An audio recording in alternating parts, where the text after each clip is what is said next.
নমস্কাৰ। সকলোলৈকে সাদৰ সম্ভাষণ জনাই পাঠ কৰিবলৈ লৈছোঁ মোৰ উপন্যাসিকা বিয়লিৰ ৰ'দালিৰ পঞ্চদশ খণ্ড। বিমল চৌধুৰীয়ে কাক কেনেকৈ বুজাব? তাইৰ ওঠৰ মিচিকিৰ পৰা তেওঁৰ বুকুলৈ বৈ অহা মিঠা সুৰটিয়ে তেওঁক কিমান অস্বস্তিত পেলাইছে, বাৰে বাৰে সোঁৱৰাইছে। নাও হি ইজ 55 years old। সেইদিনা অনিচ্ছা স্বত্তেও ৰিমঝিম অফিচৰ পৰা ওলাই আহিল। এনেকৈ ওলাই আহিবলগীয়া হোৱাত তাইৰ আত্মসন্মানত লাগিছে। খং উঠিছে নে দুখ লাগিছে ধৰিব পৰা নাই। বাৰে বাৰে ঘূৰি চাইছে, খোজ আগলৈ যাবই বিচৰা নাই। তাই ইমান সহজে হাৰ মনা ছোৱালী নহয়। ভুল হ'লে স্বীকাৰ কৰিবলৈ বেয়া নাপায়, কিন্তু বিনা দোষত কোনোবাই তাইক কথা শুনাই হাৰি যাব, সেইটো কোনোপধ্যেই মানি নলয়। ইয়াৰ যথাযথ উত্তৰ নোপোৱালৈকে তাই ক্ষান্ত নহয়। ৰিমঝিমে এটা কথাই অন্তৰৰ পৰা কামনা কৰে, সুখ দিব নোৱাৰিলেও তাই যাতে কাৰো দুখৰ কাৰণ নহওক, বিৰক্তিৰ কাৰণ নহওক। কিন্তু আজি এনে লাগিছে যে তাই যেন চৌধুৰী ছাৰৰ বিৰক্তিৰ কাৰণ হৈ পৰিছে। ক'ত ভুল হ'ল তাইৰ? এনেকুৱা ভাবি উৰ নোপোৱা কথাই তাইক বৰ অশান্তি দিয়ে। মোৰে কাম নকৰা হয়। এনে অৱস্থাত তাইক আটাকে গীতাৰ শ্লোক মাতি বুজনি দিয়ে। তস্মাদ শক্ততঃ সততে কাৰ্যং কৰ্ম সমাচৰ আসক্তি হ্যা শৰণ কৰ্ম পৰমোন্নতি পুৰুষঃ। অৰ্থাৎ সেইকাৰণে তুমি সদায় আসক্তিশূন্য হৈ কৰ্তব্য কৰ্ম কৰি যোৱা, কাৰণ অনাসক্ত হৈ কাম কৰিলে মানুহে পৰম পদ লাভ কৰে।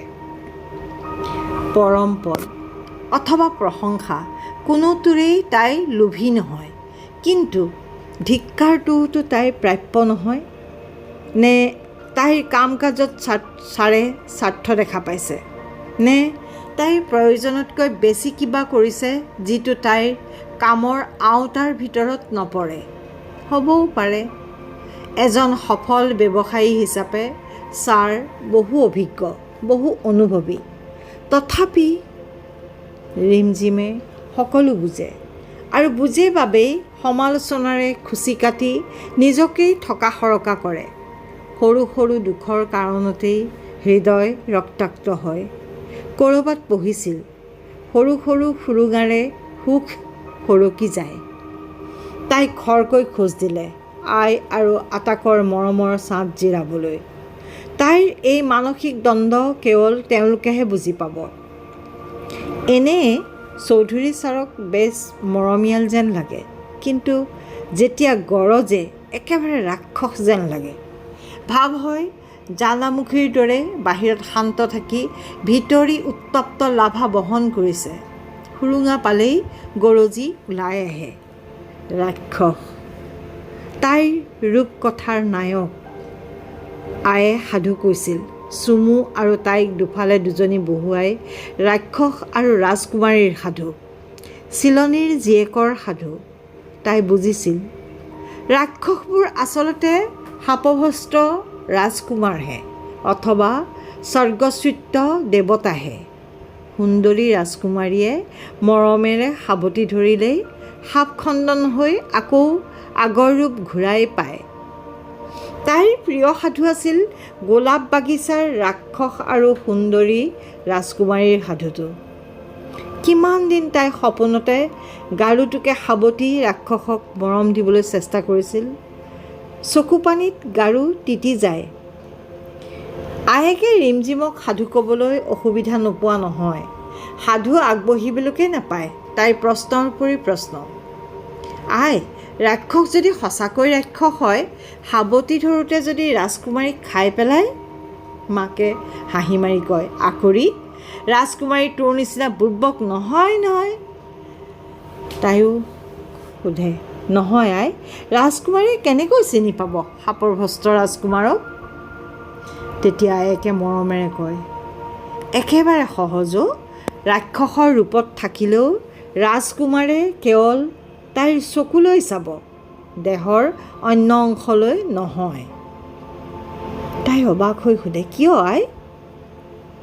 আয়েকে গভীৰ বিশ্বাসেৰে কয়, মৰম বিচাৰিলে চকুতেই পাব, মঙহ খাবলৈ হ'লেহে দেহাটো লাগিব।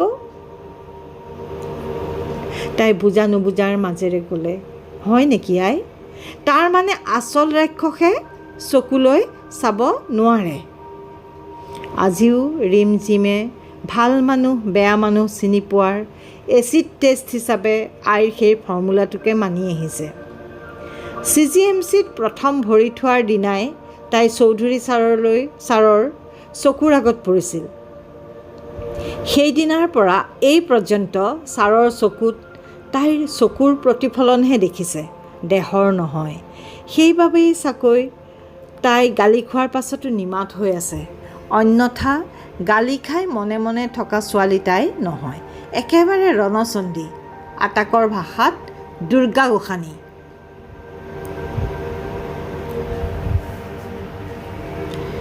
গছৰ পাতৰ আগত জমা হোৱা নিয়ৰৰ টোপালবোৰ টপ টপকৈ শুকান পাতত সৰিছে, যেন চেণ্ডেলৰ টক টক শব্দ কৰি কোনোবা সোমাই আহিছে সংগোপনে তেওঁৰ নিসংগ জীৱনলৈ।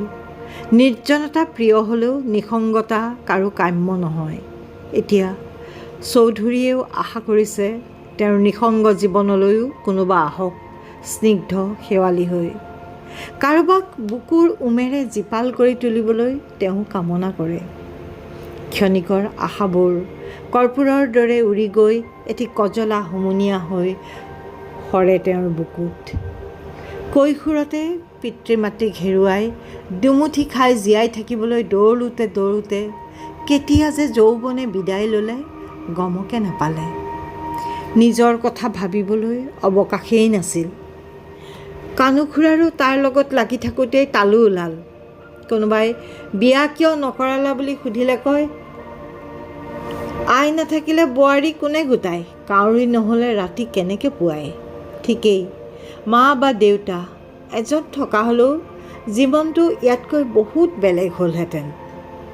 চৌধুৰীয়ে আকাশলৈ চাই চাই স্মৃতিৰ সুৰংগৰে খুপি খুপি উভতি গ'ল, য'ত ঠায়ে ঠায়ে ৰৈ আছে মাকৰ মৰম, বকনি, চেকনি, দেউতাকৰ অন্ধ মৰম, কিছুমান ল'ৰা ধেমালি, উদ্ভট চিন্তা ইত্যাদি।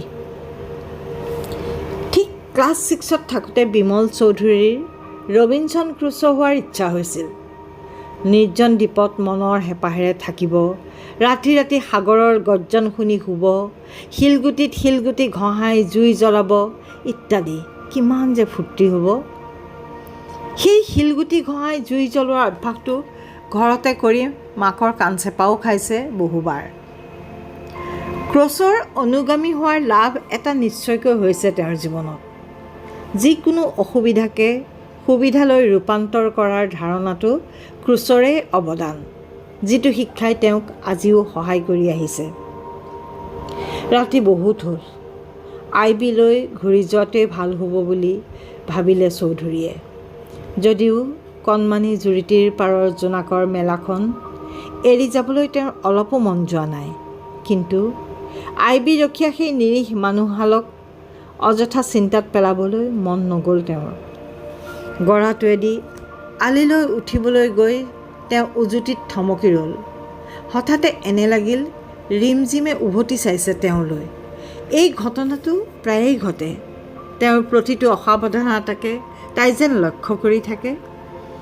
চৌধুৰীৰ অৱচেতন মনে প্ৰত্যেকটো মুহূৰ্ততে ৰিমঝিমৰ উপস্থিতি কামনা কৰে।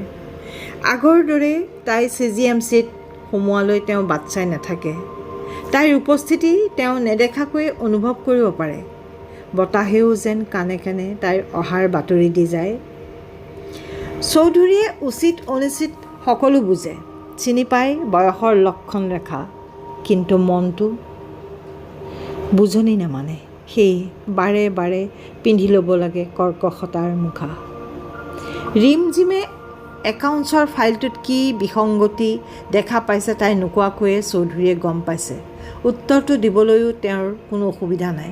তথাপি তাইৰ কথা নুশুনাকৈয়ে অফিচৰ পৰা খেদি পঠাইছে।